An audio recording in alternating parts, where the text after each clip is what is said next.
no mar, viesse um vento e eu não soubesse aproveitar o vento, porque às vezes o vento vai me levar ao destino certo. Eu posso usar a força do vento ao meu favor. Então às vezes, se eu não olhar, não fixar a minha mente, a minha visão para o lado correto das coisas, eu posso às vezes fazer com que minha fé seja o quê? Esmiuçada, veja pequena, não seja constante. A inconstância faz com que a nossa vida seja sempre em cima do muro, ou seja, balançando para lá e para cá. Como está a sua vida? Mais ou menos. Como está seu dia? Mais ou menos. Como está a sua vida espiritual? Mais ou menos. Por quê? Porque a minha vida, a minha fé, o meu nível espiritual ele tem que se balançar, tem oscilado. A inconstância faz com que eu me afaste de Deus. Então eu tenho que manter meus olhos fixos diante de Deus. Então não importa quanto tempo vai durar uma prova, podemos dizer que tudo, como o apóstolo Paulo falou, que é curto e leve. Quando Deus está operando a sua glória dentro de nós, sabemos que Ele cuidará de tudo para sempre. Então as coisas, por mais que sejam temporais, elas são o quê? Temporais. Todas as coisas são temporais. O que é temporais? São coisas passageiras, daqui a pouco acaba.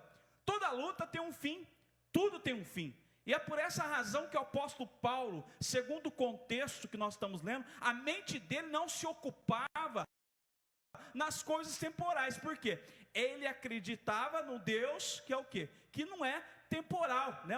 um Deus que vive para sempre, um Deus eterno. Então a sua mente estava focada em Deus. Por mais que as suas lutas diárias, né? Aquelas lutas temporais que vinham, as tribulações, ele o quê? Ele aprendeu a ter convicção plena em Deus. E esse era o segredo, era o combustível, né, para que a obra de Deus fosse realizada cada vez mais e mais em sua vida. Lá em Timóteo, capítulo 1, versículo 17, o apóstolo Paulo fala assim: ao Rei eterno, Deus único, imortal, invisível, seja Ele a honra, a glória para todos sempre. Amém. Então, de certa maneira, muitos de nossos antepassados compreendiam muito mais do que nós a natureza de Deus, a saber, de tal forma que as coisas visíveis são temporais, porém o Deus invisível é atemporal, ou seja, é para sempre, é eterno. Deus, e tudo o que Ele não faz, né? Todas aquelas provações que tem, é o que? Temporal. Só Deus é atemporal. Quando eu digo que Deus não é temporal, quer dizer o quê? Que Ele sabe, que Ele está acima daquilo que nós vivemos. A divindade de Deus faz com que o seu conhecimento é muito maior. Então, se nós focamos a nossa vida no Deus atemporal, como o apóstolo Paulo fez, as nossas lutas, elas passam a ser pequenas, porque nós passamos a dar menos crédito a cada uma delas. Como a vida de Deus também é chamada uma vida, né, eterna, a sua misericórdia e a sua graça pode rodear a cada um de nós. Então, viva segundo a palavra de Deus. E eu quero fazer uma pergunta para você que está nos vendo aí. Você já perguntou? Eu acredito que sim, mas qual é o sentido da vida? Qual é o sentido da sua vida? Que rumo a sua vida tem saído? Que direção tem ido? Qual é o sentido da sua vida? De acordo com a nossa sociedade atual, é o que? É um padrão a ser seguido. Eu caso, eu tenho filhos, eu cresço, né? Você nasce, cresce, estuda, depois começa a trabalhar, depois estuda mais um pouquinho, tem filhos, né? Envelhece e morre. Mas nem sempre às vezes acontece nessa ordem. Eu quero dizer que, segundo os padrões mundanos, há sempre um sentido. Mas será que é esse sentido que Deus quer para cada um de nós? É somente esse sentido? Eu quero dizer que tudo isso aqui na terra é lógico, tem um sentido que o mundo prega para nós, que o mundo coloca para nós. Mas qual é o sentido que Deus preparou para cada um de nós? O que Deus preparou para nós? Lá a palavra de Deus fala assim: Deus os criou para estarmos com Ele, sermos amados por Ele. Então o desejo de Deus é que nós estejamos incessantemente buscando pela sua presença. Essa é a vontade de Deus, que nós incansavelmente, insistindo, né, incansavelmente buscando a sua presença. A vontade de Deus é que nós venhamos a buscar Ele, né? Conheçamos e prossigamos em buscar o Senhor. Essa é a vontade de Deus, que nós aprendamos a confiar nele e na sua palavra, que é vida. E há uma promessa para cada um de nós. Mesmo nós sendo cristão e crendo na eternidade, muitas vezes quando nós vivemos nosso dia a dia, que é muito agitado, eu acredito, eu creio que muitas pessoas às vezes trabalham até em 2 serviços, né? Nós caímos no automático e nos esquecemos que estamos nessa terra apenas com uma breve passagem, né? Uma breve passagem para o nosso verdadeiro lar. Na verdade, tudo às vezes no nosso dia a dia nós acostumamos e tudo passa a ser automático, né? Levantamos por amanhã, o quê? Apertando tecla, apertando um botãozinho, apertando tecla, desligando, começa assim pelo celular quando toca. Então tudo na nossa vida às vezes não tem, parece que está tudo automático, está tudo na mesmice. Você já não sentiu assim? Às vezes a tua vida parece que está na mesmice, tudo automático, tudo é controle. Eu chego em casa, aperto o controle do carro, abre a porta, né? Tem até aquelas portas, tem fechadura digital, você nem precisa fazer nada, põe o digital lá, ela abre sozinho, né? Vai lá no seu carro, aperta o alarme, a porta abre. Vai lá, aperta o portão do seu controle do portão automático, você sai do carro. Está tudo automático. Nós estamos às vezes vivendo por viver. Será que é isso que Deus quer? Qual é o sentido da vida? Qual é o sentido da nossa vida diante de Deus? Será que a tua vida tem feito sentido? Pera para pensar um pouquinho. O que eu estou vivendo, o que eu estou fazendo, tem um sentido perante Deus? Ou eu estou vivendo para mim mesmo? Ou eu só estou pensando em mim? Qual é o sentido da sua vida? Para quê? Por que você tem vivido? Por que você trabalha? Por quê? Qual é o sentido? Por que você lê a Bíblia? E agora eu te pego. Por que você não ora mais, como no começo da sua conversão? Por que você parou de orar, parou de pregar, parou de evangelizar, parou de agradecer a Deus, né? Antigamente Deus se lembrava, eu sei que Deus está falando com você aí. Quando você chegava, agradecia pelo alimento que estava sobre a mesa. Quando você acordava e agradecia a Deus pelo simples fato de poder abrir os olhos. Quantas vezes nós temos esquecido de Deus por estarmos simplesmente no automático da vida, por simplesmente as coisas acontecerem da maneira que a vida leva? Quantas vezes nós estamos vivendo assim? E quantos de nós estamos vivendo assim? E cada vez mais longe de Deus. Efésios capítulo 1, versículo 4 a 6, fala assim: como também nos elegeu nele antes da fundação do mundo, para que fôssemos santos, irrepreensíveis diante dele em amor, e nos predestinou para ser filhos de adoção por meio de Jesus Cristo, para si mesmo, segundo o beneplácito de sua vontade, para louvor da glória de sua graça, pela qual nos fez agradáveis e a si amado. Esse é o Deus. Deus nos escolheu, Deus nos adotou através de Cristo Jesus por amor, e hoje nós somos chamados de filhos, filhos da promessa. Deus tem uma promessa em cada um de nós e sobre cada vida. Mas será que nós temos caminhado no sentido da promessa, ou temos nos afastado da promessa de Deus?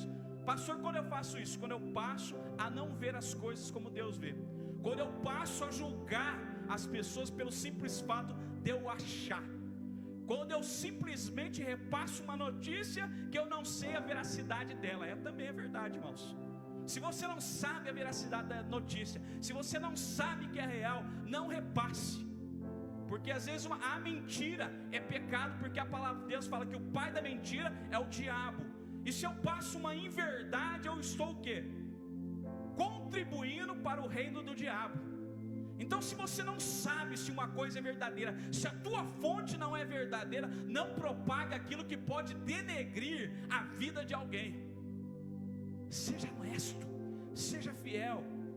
Crer nesta verdade na vida com Deus é um privilégio que eu e você temos, já que o maior medo das pessoas é o quê? É ter uma vida curta, pois creem que esse tempo é a única coisa que podem se apegar.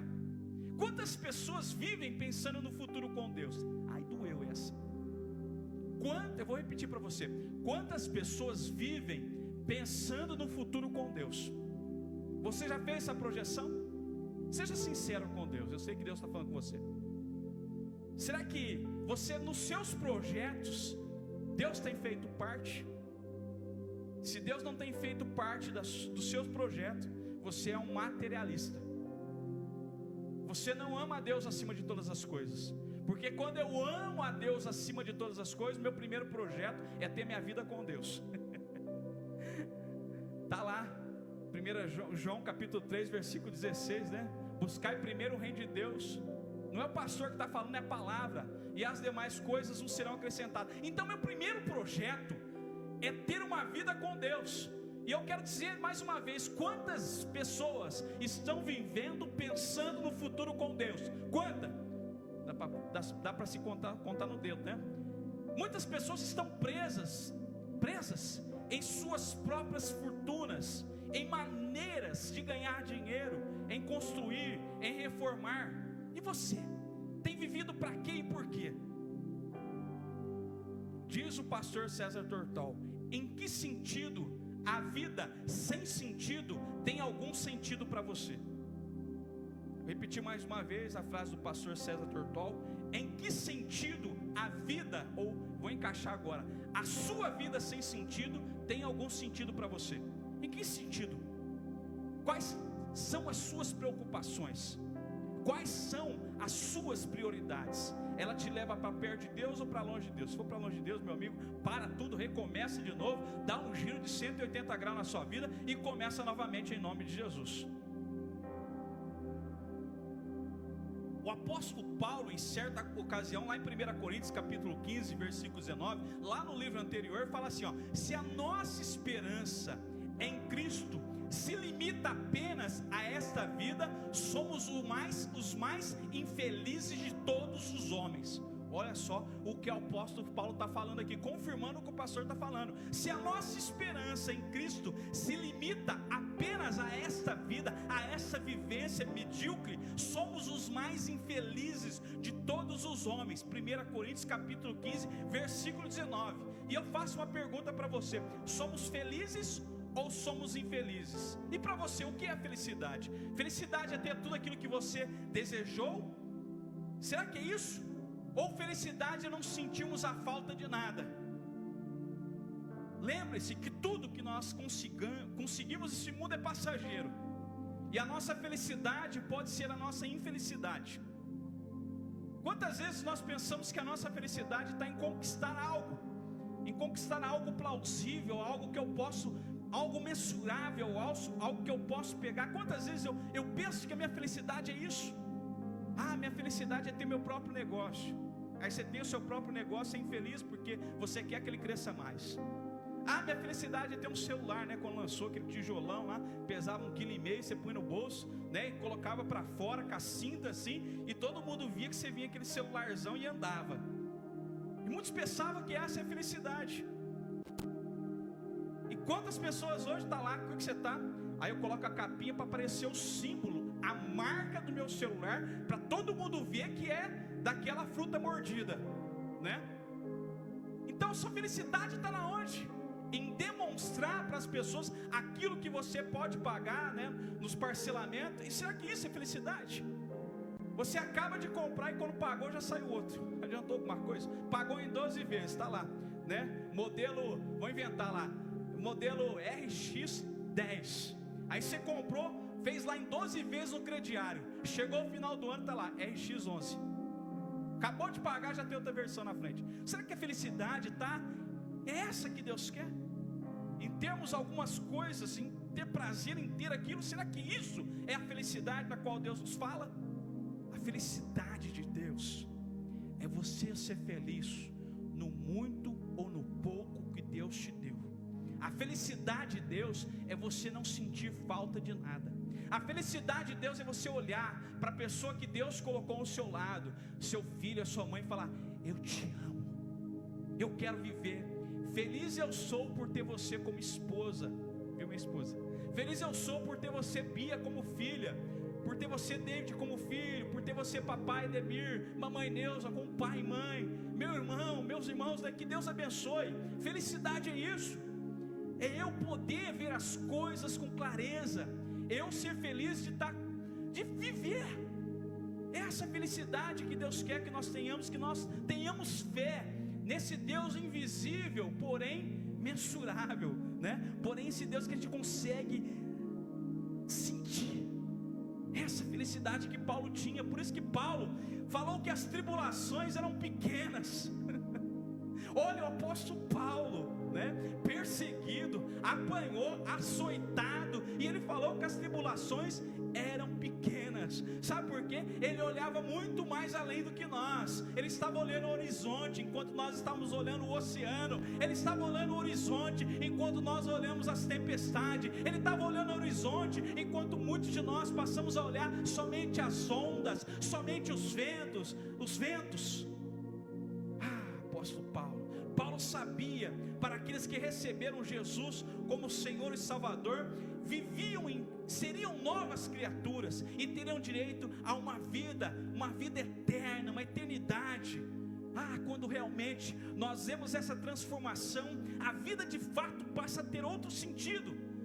Nós trabalhamos mais para o reino de Deus e menos para o nosso próprio reino. Ai meu Deus, Deus é maravilhoso. Vou falar de novo para você. Quando nós entendemos essa real transformação, o sentido de fato do reino de Deus, trabalhamos mais para o reino de Deus e menos para o nosso reino. Pastor, como eu sei que eu estou vivendo assim? Coloque tudo na balança. Coloque tudo que você está vivendo na balança. Se a balança estiver pesada mais para o lado espiritual, dê glória a Deus, mas você pode chegar um pouquinho mais. Você ia pensar que eu ia falar que tá bom, não, né? Porque o crente, o cristão, né? Você que crê em Deus, é o que? É continuidade. É você não se contentar somente com isso, é você buscar Deus mais intensamente. É isso, é inconstante. O problema é que muitos tentam fazer de uma vida sem sentido ter outro sentido que não seja Deus, disse o pastor César Tortol. Vou falar mais uma vez para você. O problema é que muitos tentam fazer de uma vida sem sentido ter outro sentido que não seja Deus. E você?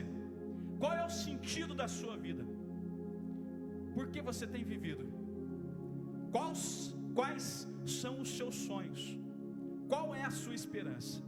Onde você está firmado? Onde está a sua fé? Para onde você está olhando? Ou para onde você tem olhado? Mas pastor, por que estamos nessa terra então? Nós estamos numa missão e não podemos esquecer disso. Nascemos com um propósito definido por Deus, e este propósito envolve pessoas. Enquanto estivermos aqui, devemos ser instrumentos para que eles conheçam o grande amor de Deus. Devemos ser instrumento. Esse é o propósito de Deus em nossa vida. Nós nascemos com um propósito definido por Deus, e esse propósito envolve pessoas, envolve comunhão, envolve amor, envolve paz. Nós devemos transparecer isso, o amor de Deus, o amor do Pai, para as pessoas que estão ao nosso lado. E eu quero fazer uma pergunta: você tem sido esse instrumento de Deus para trazer as pessoas para perto de Deus ou afastá-las de Deus? Qual instrumento você tem sido? Qual instrumento? Reflita sobre sua vida. Uma certa feita, um piloto profissional chamado Charles Plumb, que guerreou na Segunda Guerra Mundial com o seu avião, e o seu avião foi abatido, e ele conseguiu se ejetar do seu avião, pegou o seu paraquedas, puxou, o paraquedas abriu. Essa é uma história verídica. Ele caiu no território inimigo e ficou lá preso por 6 anos. E quando ele saiu, ele voltou para sua casa, voltou para o seu país de origem e começou a dar palestras sobre o que havia acontecido com ele, sobre o que havia acontecido com ele. Que ele foi abatido no seu avião, mas Deus salvou a sua vida. E ele fez grandes palestras, e uma certa feita ele entrou numa lanchonete para comer um lanche, e apareceu do seu lado um senhor, uma idade bem avançada, e perguntou: você é o famoso Charles Plumb? Ele falou: sou eu. Ele falou assim: saiba que foi eu que dobrei o seu paraquedas. E ele então voltou para sua casa, agradeceu aquele homem. Ele não conseguiu dormir a noite inteira e pensando quantas vezes ele, por achar que era o melhor piloto, por achar que era o homem tal, às vezes deixou de cumprimentar aquele homem ou aquelas pessoas que estavam ao seu redor pela sua própria arrogância. E ele começou a refletir sobre a vida. Como eu era hipócrita, como eu era um tremendo hipócrita em não cumprimentar e não ser humilde às pessoas. E ele então, daquele dia em diante, mudou o título das suas palestras. A sua palestra era a seguinte: quem dobrou o seu paraquedas? Quem dobrou o seu paraquedas? Será que você tem confiado em Deus? Será que você tem esse paraquedas dobrado? Qual é a sua esperança em Deus? Como você tem vivido a vida? Lembre-se, em quem tem dobrado o seu paraquedas. E eu faço mais uma pergunta para você hoje. O que você tem feito hoje, ou o que você vai fazer amanhã, que impactará a vida das pessoas eternamente? Como temos nos comportado, o que temos falado, como temos vivido, como temos agido? Se tudo o que fazemos tem um impacto muito grande na vida das pessoas, mesmo sem perceber. Muitas pessoas olham para você, reparam em você. O Evangelho muitas vezes transforma pessoas pelo seu comportamento, pela sua fala, pelo seu testemunho de vida. De que forma você tem vivido? De que forma você tem se demonstrado para as pessoas que estão ao seu lado? De que maneira? Quem é você diante das pessoas? Você tem atraído as pessoas para perto de Deus? Você tem somado? Você tem estado junto a elas?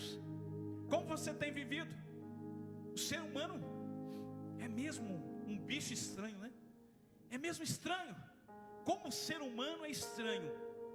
Ele discute com os vivos e leva flores para aqueles que já morreram. Ficamos anos sem conversar com alguém quando está vivo. Quando morre, nós prestamos homenagem a ele. Não temos tempo para visitar ninguém enquanto estamos vivos.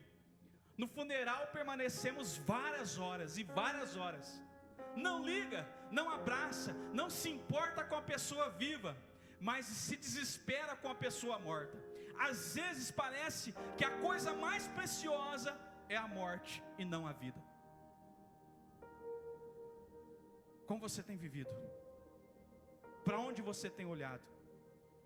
O mundo de hoje podemos ver como o ser humano é frágil, fraco.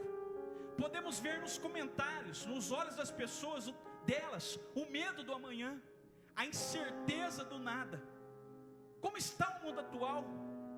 Caminhamos para um caos total e muitos não enxergam isso. O que mais precisa acontecer para que você tome tenência, né? Para que você creia em Deus? O que mais falta acontecer? O que mais falta?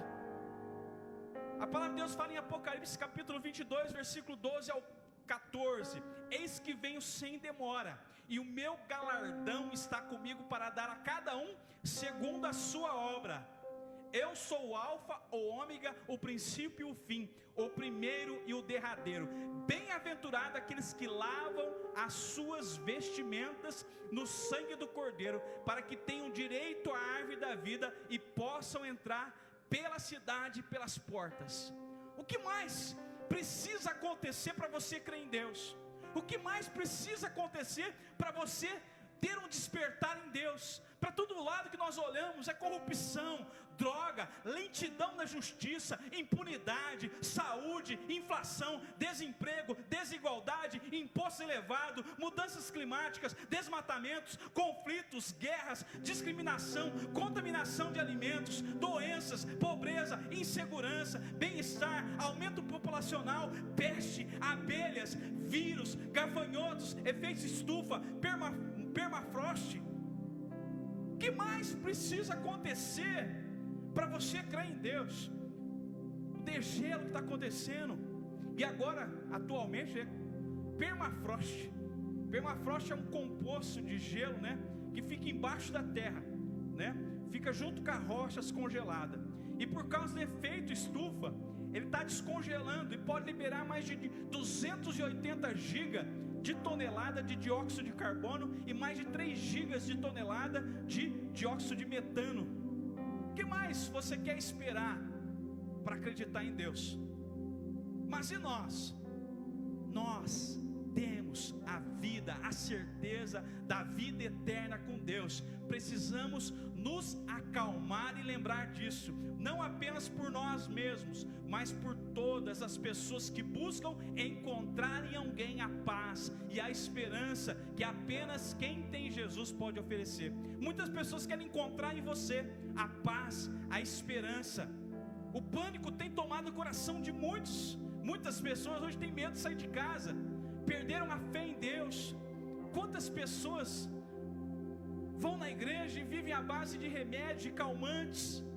Quantas pessoas vivem assim? Remédio para dormir, remédio para acordar, remédio para ficar mais focado na vida. Quantas pessoas vivem à base de remédios? Assunto do momento, você está tomando aquele lá? Eu estou tomando um melhor que aquele comprimidinho lá. Nós temos que nos acalmar, começarmos a crer mais em Deus, a descansar nele, e que o nosso calmante espiritual é Deus. Precisamos aprender a reconfiar em Deus. Não podemos ficar presos, temendo todas as coisas, impacientes, incalmos. Por isso pense, como você pode ser uma bênção para quem no dia a dia? Como você pode ser? Você pode ser uma bênção. Ao exercitar o amor de Deus em coisas simples, pessoas podem ter uma eternidade bem diferente por nossa causa e por sua causa. Sabe quando, irmão? Quando você realmente for um instrumento usado por Deus para acalmar, para pacificar, para consolar, para acolher, para lutar, para estar junto. Você pode ser instrumento. A simplicidade do Evangelho de Deus traz grandes mudanças em nossas vidas. O Evangelho é simples, desde que a maneira de enxergarmos as pessoas, de ouvi-las, até a mudança do nosso próprio pré-julgamento. Tudo muda quando nós começamos a enxergar as coisas como Deus vê e não como nós mesmos vemos ou queremos ver. Por isso, exercite hoje coisas simples, regras simples. O dia mais belo é hoje. A coisa mais fácil de se fazer é errar. O maior obstáculo que nós temos é o medo. O maior erro que nós temos, o abandono. A raiz de todos os males, o egoísmo. A distração mais bela do ser humano, o seu trabalho. A pior derrota que o ser humano pode ter é o desânimo. Os melhores professores de nossas vidas são as crianças. A primeira necessidade do ser humano é comunicar-se. O que traz felicidade para cada um de nós é crermos em Deus e ser útil aos demais que estão ao nosso lado. O pior defeito que nós podemos ter é o mau humor. O pior sentimento que nós podemos ter é o rancor. A pessoa mais perigosa é a mentira. O presente mais belo que nós podemos dar é o perdão. O mais imprescindível é o lar. A rota mais rápida, o caminho certo. A sensação mais agradável, a paz de Deus. A maior proteção efetiva, o sorriso. O maior remédio, o otimismo. A maior satisfação, o de dever cumprido. A força mais potente do mundo, a fé em Deus. As pessoas mais necessárias para vivermos a nossa família. E a mais bela de todas as coisas, o amor de Deus. Coisa simples. O Evangelho de Deus é simples. É eu e você, nós, os seres humanos, que às vezes complicamos. Salmo 84, 6, 7. Passando pelo vale de Baca, faz dele uma fonte, A chuva também enche os tanques, vão indo de força em força. Esse é o testemunho dos apóstolos de Jesus, que em tudo que acontece no caminho, as provações tornam-se oportunidades para Cristo, para a vida em Cristo, para irradiar a vida deles. Isso é olhar para as coisas eternas, que não são vistas, elas se estabelecem nessa vista e vão da vitória em vitória quando lhe aparece, quando nós cremos em Deus e quando nós olharmos em Deus, quando nós acreditarmos em Deus. Afinal de contas, Abraão era velho demais para ter filhos, Isaque era um sonhador, Jacó era um mentiroso, Moisés tinha gagueira, Gideão estava com medo, Sansão tinha cabelo comprido e era mulherengo, Raabe, uma prostituta, Jeremias e Timóteo, jovens demais, Davi era um assassino, Isaías pregou pelado, Jonas fugiu de Deus, Noemi, uma viúva, Jó, falido, João Batista comia gafanhotos, Pedro negou a Cristo, os discípulos caíram no sono enquanto oravam, Marta se preocupava com tudo, Maria Madalena prostituta, a mulher samaritana tinha divorciado e divorciado mais uma vez, Zaqueu era pequeno demais, Paulo era religioso demais e Lázaro estava morto. E você? Deus tem planos para você também. Agora não tem mais desculpa. Não tem mais desculpa, não importa a sua idade, não importa o seu tamanho, não importa a sua origem, não importa quem você era no passado, importa o que Deus pode fazer por você. E a mudança que Deus faz, o mundo não pode mudar. A mudança que Deus faz é de cima para baixo. Sabe por quê, irmãos? Porque Deus não quer que você crie raízes na terra, porque você não é daqui. A mudança de Deus é de cima para baixo. Primeiro você reconhece que Ele é Deus, primeiro você reconhece a sua soberania, e então se humilha e coloca: Deus, eu estou aqui para lhe obedecer, para lhe ser sujeito, porque eu quero não a minha vontade, mas a tua vontade, não a minha vida, mas a tua vida, não a minha honra, mas a tua honra. Eu começo a reconhecer as coisas de Deus e Deus. Portanto, eu faço um convite em sua vida, para você que está nos assistindo aí. Nunca é tarde demais para acreditar, nunca é tarde demais para sonhar, nunca é tarde demais para crer, nunca é tarde demais para almejar. Deus tem um propósito em sua vida. Não saia do propósito. Você que um dia saiu do propósito, eu convido você: volte para os caminhos de Deus. Procure a nossa igreja, procure até nós, procure uma igreja perto de você. Volte para Deus. Ainda é tempo. Não importa o que aconteceu, o que importa é o que Deus pode fazer daqui para frente, em nome de Jesus. E eu convido a você a fazer uma oração já em nome de Jesus. Feche seus olhos na sua casa e faça uma oração junto comigo. Deus, fala aí no seu lar: Deus, sou um privilegiado por te conhecer e saber que a minha vida não se limita a esse curto espaço de tempo. Sendo teu filho e vivendo como uma nova criatura, sei que passarei a eternidade contigo. Usa-me, usa minha vida, para que outros conheçam o teu amor através da minha vida e possam e decidam viver contigo para sempre. Amém e amém. Que Deus abençoe a sua vida, que Deus abençoe a sua casa, que Deus abençoe o seu lar, o seu ministério. Deus tem te chamado mais uma vez. Corra para o encontro de Deus. Venha para perto dele novamente. Deixa Deus trabalhar no seu coração, na sua vida, na sua casa. Volte para os caminhos do Pai. Volte para Deus. Lembre-se, as tribulações, quando surgirem as tribulações, que todas elas são temporais. Só Deus é atemporal. Só Deus é eterno. Continue, crê em Deus, mesmo que a jornada pareça estar difícil, mesmo que os caminhos estejam tortuosos, mesmo que você às vezes se encontra sem fé, aprenda, creia e acredite que Deus pode fazer e fará o impossível para você. E se você ainda que não voltou aos caminhos de Deus, se você ainda que um dia abandonou os caminhos de Deus, faça uma confissão agora junto comigo. Faça: eu quero convidar Jesus novamente para fazer sua morada em meu coração. Faça essa oração e deixe que o Espírito Santo de Deus cuide da sua vida. Que Deus te abençoe em nome de Jesus. Que essa palavra seja selada e firmada em seu coração. Deus te abençoe. Um forte abraço. Shalom em nome de Jesus.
Deus abençoe mais uma vez sua vida.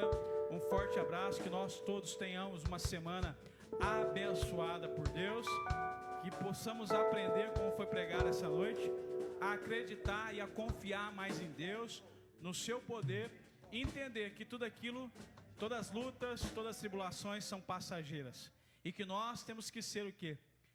Homens de Deus e mulheres de Deus, para levar a palavra de Deus, esse evangelho simples que muitos complicam, o evangelho que simplifica no amor de Deus para com cada um de nós. Que Deus te abençoe. Eu gostaria de impetrar a bênção sobre sua vida, que a graça, que a comunhão e a consolação do Espírito Santo do Senhor ser derramado sobre toda a tua casa, sobre toda a tua família, trazendo a paz e a graça que só Deus tem sobre cada um de nós. Que Deus te fortaleça, que Deus te abençoe. Ore por nós, ore pelo evangelho, ore pelo nosso país, ore pela nação de Israel, ore em nome de Jesus. Nunca perca a esperança. Que Deus abençoe a cada um de vocês, a todos os levitas que estiveram aqui, a todos vocês que fizeram, que tornaram possível a execução dessa live. Que Deus abençoe. Abençoe também aqueles que não puderam estar essa noite. Que Deus abençoe. Um beijo no coração. Shalom a todos. Beijos.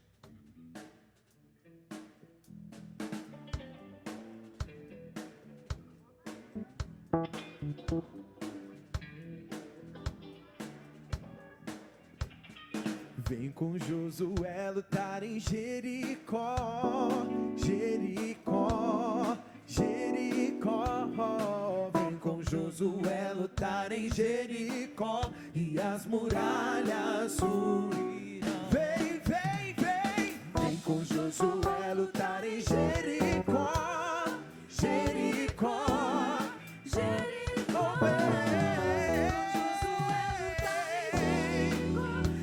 As muralhas ruirão.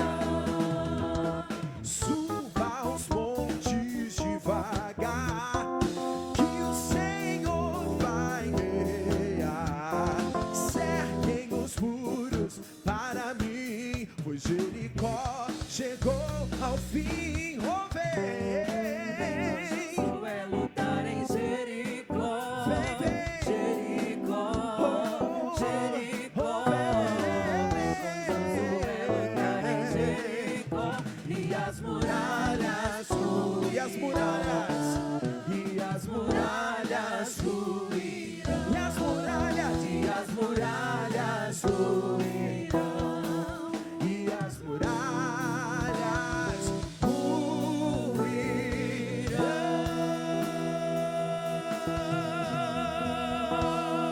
ruirão. E as muralhas